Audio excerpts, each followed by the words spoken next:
We're a little late to the party, but we're here.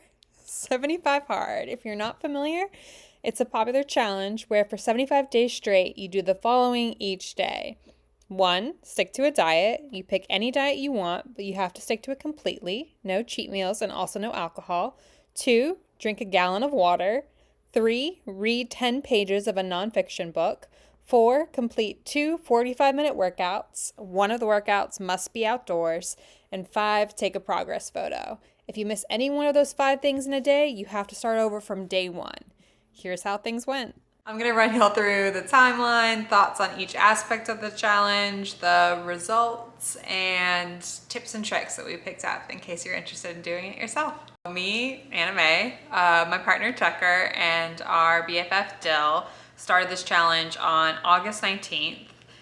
We told our other BFF B about it after we started, and she wanted to jump in, so she started on August 26th. B crushed it. She speed ran it the whole way, finished 75 days later, absolutely loved it, and has already started another round of 75 Hard. She's an absolute beast. Dill, on the other hand, quit about 3 weeks in because he, quote, found joie de vivre. He's the light of our lives. For Tucker and I, on day 27, disaster struck. Tucker got COVID, poor baby. So we had to stop for 2 weeks. You may be thinking, why did you have to stop just because Tucker got COVID? Great question. Tucker would say it's because we're codependent and not resilient. I would say it's because we're madly in love and always down to lean into some drama. Either way, we were forced to sit on our couch and watch the extended edition Hobbit movies, the extended edition Lord of the Ring movies, and the Rings of Power TV show for 2 weeks straight while Tucker recovered. So obviously there wasn't time in there to be working out. So we restarted on September 23rd and continued on for all 75 days and just finished the challenge about 2 weeks ago now. When it comes to the diet part of the challenge, Tuck, B, and I all picked pretty similar diets. We all went with high protein, low added sugar. For me specifically, I did over the recommended amount of protein per day and under the recommended amount of added sugar per day. So for me specifically, that was over 84 grams of protein and under 25 grams of added sugar per day. I've done no added sugar like 30-day challenges before in the past, so I didn't really have that initial shock of like, oh my gosh, added sugars and everything. But just locking, if you ever do a no added sugar challenge, added sugar is in literally everything. My main takeaways from the diet part were, and I don't know if you guys have heard this before, but protein is filling and sugar is addicting. So that is what I learned. Oh, and I do want to add here for this challenge that of the 4 of us that started, those of us that are either in recovery from eating disorder, have history of disordered eating, or have struggles with body dysmorphia, did talk to our therapists about this and get the challenge blessed by our therapists in advance. So if any of that applies to you, I would definitely recommend something similar. For the water part, drinking a gallon of water each day. In the beginning, I was super pissy about this because I am not a water supremacist. I believe that everyone should have safe access to clean drinking water, but I don't believe that if you just drink more and more water, everything that's wrong with your life will be magically solved. So I was pissy about having to do this. In the first couple of days, I was like, oh my God, I'm gonna have to pee so much. A gallon of water, that's so much. But by like day 3, I think I realized that actually the typical amount of water that I just drink regularly, being thirsty, is like 3/4 of a gallon of water. So drinking a gallon of water wasn't that difficult or different for me in the end. For the reading aspect of the challenge, I really liked this one. I do like reading, but I typically read fiction, not nonfiction, and I typically do it in like a binge fashion. So I'll like read 7 fiction books in a week and then I won't read again for like 3 months. So reading nonfiction and doing it every day, a little bit every day, was really nice. So I read All About Love, Bell Hooks. Bea lent this to me. I really loved this, especially because I had never read an entire Bell Hooks book before. I'd only ever read excerpts. And I found myself, there were several chapters where I was like, hell yeah, absolutely yes. Several chapters where I was like, that's an interesting take. I should reassess some things. And several chapters where I was like, no, nope. So it was really interesting and thought-provoking. I also read Your Head is a Houseboat, A Chaotic Guide to Mental Clarity by Campbell Walker, aka Struthless on YouTube. This was incredible. Struthless is just the sweetest man in the world. This book is beautiful, incredible, can't say enough good things about it. Then again, Bea lent me this one. I read Good and Mad, Rebecca Traister. I'd actually read this one before, but Bea lent it to me in November, and I felt like it was a good, it was a good time for that, so. And then last but not least, I read You Are Creative, Free Yourself to Free the World by Frankie Saturn, who is my BFF and creativity coach. An incredible read, truly helped me unlock my creative energy. So I'll link it below, can't recommend it enough. I think all of these books were like really thought-provoking and had a positive impact, so I love this part of the challenge. For the working out, so for the indoor workouts, I did 3 days of strength training at my gym a week, 3 days of Pilates at my Pilates studio a week, and 1 day of just in my house, either like mat Pilates or like a Peloton strength training workout or YouTube workout or something like that. And then for the outdoor workouts, I primarily did brisk walks with my dog Elio outdoors for 45 minutes. I did do some like on my patio or at a nearby park, like strength training or like yoga outdoors, but I did get quite a few stairs from that, so didn't do too much of that and just stuck to walking. For the progress photo taking, this one was a little harder than you might think. In the beginning, I was like, I'm gonna wear the same outfit and take it at the same angle at the same time every single day.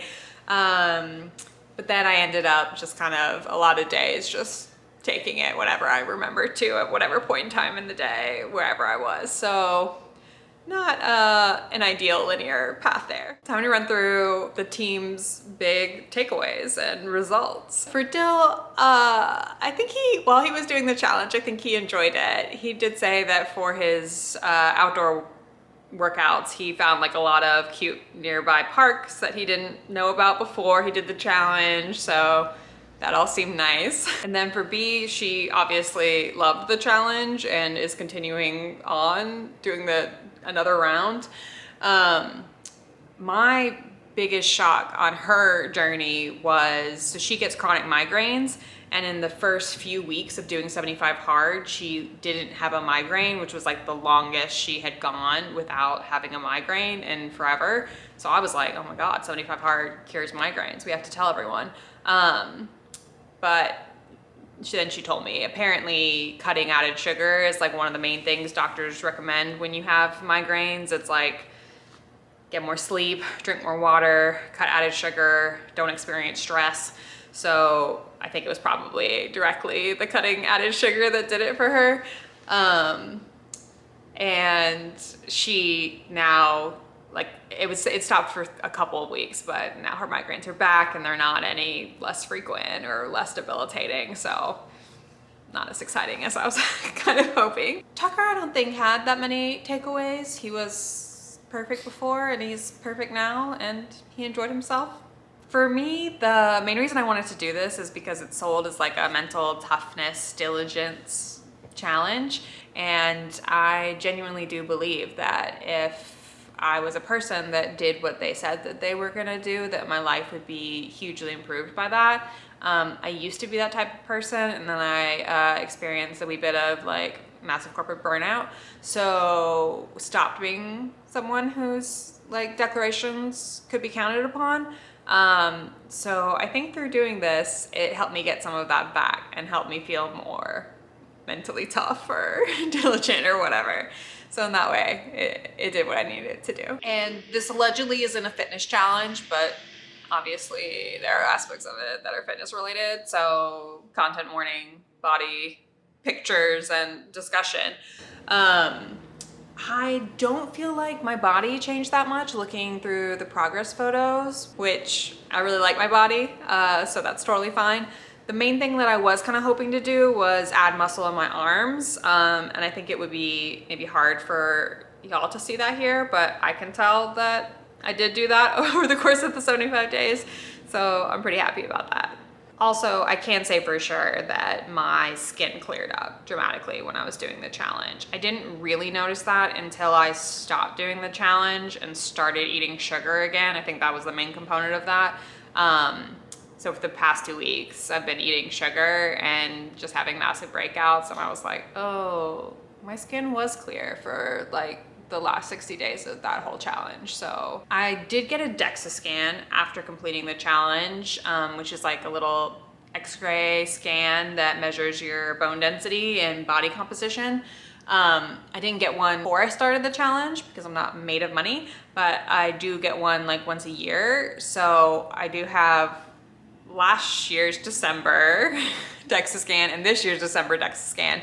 So obviously not a direct one-to-one comparison, as these are the results of 75 Hard, but 75 Hard was the most different thing I did with my fitness in 2024. So grain of salted, but one of the biggest changes was my VAT, my visceral adipose tissue, halved from 2023 to 2024. I attribute that to cutting out sugar, increased walking, and Pilates as a result of this challenge. Also, lean muscle in my arms did grow from the DEXA scan, which I attribute to strength training and Pilates. The VAT specifically is important to me because I've always been super worried about diabetes. I'm just constantly convinced that I'm gonna go to a doctor and they're gonna tell me that I have pre-diabetes or diabetes. So I was very happy about that dropping significantly in my numbers there. Okay, now on to the team's top tips if you're planning to do 75 Hard. If you are planning to do like a similar diet and something with reduced added sugar, something that helped me was just remembering that for me personally, there's no such thing as like quashing a sugar craving. I never like eat a little piece of chocolate and then I'm like, oh, I no longer crave something sweet. I like eat a little piece of chocolate and then I'm like, now I want a croissant, and then I'm like, now I want a cookie. So very messed with a cookie about that, which helped me just like stop doing it at all. Tucker's top tips were choose a diet that is different enough to be impactful, but permissive enough to still achieve, and be prepared to experience people projecting their own drama onto your decisions / be secure in your why. Weather. This one might seem obvious, but check the weather each day and for the next day. I was shocked by how loosey-goosey Tucker was with the weather during this challenge. I was obsessively on the weather app planning my outdoor workout, especially because it ended up spanning from August to December in Chicago. So there were 90-degree days where I was doing a 45-minute outdoor workout, and there were, 19-degree days where I was doing a 45-minute outdoor workout. So yeah, you best believe I was stalking the weather and figuring out when the nicest 45 minutes a day that I was free were, and then doing my workout during that time. And then do it with friends. It was incredibly helpful to have accountability buddies and to be doing it with people and have that support. We specifically use the app Habit Share to track all of it and gave each other all access to our habits, add each other as like friends on the app. which was really good because then we could kind of, you know, stalk each other and keep each other accountable. And there were like several nights where like I almost forgot to do something or missed something, and B would text me and be like, oh my God, and I would get it in. So it was incredibly helpful and supportive to do it with people. B's top tip was to note that you'll have to plan your days more carefully / creatively throughout the challenge, especially in order to accommodate your social life throughout. When it comes to the progress photos, my tip there would be don't look at it. The rule is that you have to take it each day. The rule is not that you have to analyze it each day or even keep it. So if you're someone who knows that you're gonna like take the photo and then be like, oh my God, my hair wasn't cute, let me take it again. And then you're gonna be like, oh wait, like 90s diet culture, let me suck in. Like if it's gonna be a whole thing like that, just take it, don't look at it, and then just save it for the end if you wanna analyze it at all. I will caution that around like day 50, it's gonna start to get boring.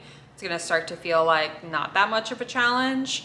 But then like you can't give up then because you come 50 days. So you have to finish the 75. So I would just recommend making some sort of switch up at around about the 50 point, whether it's like you've been doing Pilates workouts and now you're doing swimming, whatever. Y'all get it. And then my last tip is not very mentally tough or diligent, so might not be challenge approved, but if you're worried about not being able to complete the things each day, my tip would be to make it harder. So that's what I did, because I just know for myself that there are certain days where like something has to give. Like there's gonna be days when you just have to cancel on something. You have to bail. So what I did was I had my 5 musts, the 5 aspects of the challenge, but then I also added in a bunch of other things that I intended to do each day of the 75 days. So stuff like I put in my habit tracker, do the dishes each day, do skincare in the AM, do skincare in the PM, do some sort of professional development task each day, do 10 minutes of creativity each day. That way, if a day did come when I wasn't feeling it, I could bail on one of my intentions instead of bailing on one of the like must aspects of the challenge, which worked really well. Okay, that's all I have for y'all. Thank y'all so much for watching. We'll be back to our regularly scheduled reset for 2025 content soon. We've got vision boarding and goal setting coming up next.